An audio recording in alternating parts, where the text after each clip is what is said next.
Hey, I'm here to demonstrate snipping back the sweet peas. You'll see that we have, like Kathleen suggested, we have all of our little twigs in here and our sweet peas are trailing up them. Now, if it was time to go ahead and plant these out in the garden, I would just pull these out, plant them, take their little sticks and plant those towards the trellis that they will eventually live on, but I still have several weeks until it's time to plant these. I started them pretty early. Sweet peas aren't something that you need to start early. I was doing a little bit of an experiment and I wanted to have some available here to show you how to snip them back in case yours get ahead of you as well. So what I am going to do is I'm looking for the first true set of leaves. So that is the leaf that looks like a sweet pea leaf.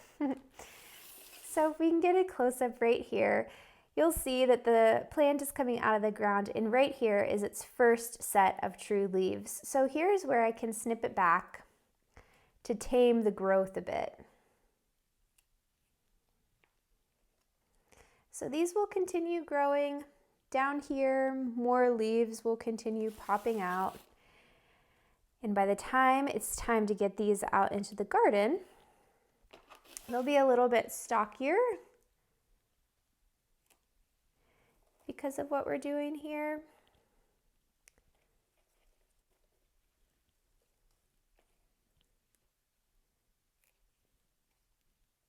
And I won't have a tangled mess.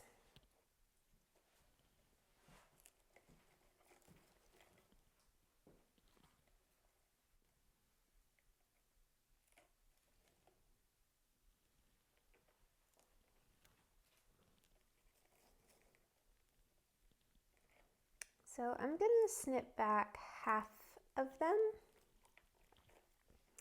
And then the other half I'm going to let get wild and crazy and see if I notice any notable differences in my garden.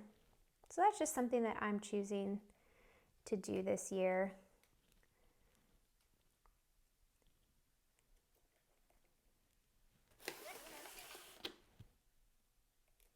I tried starting them several different ways.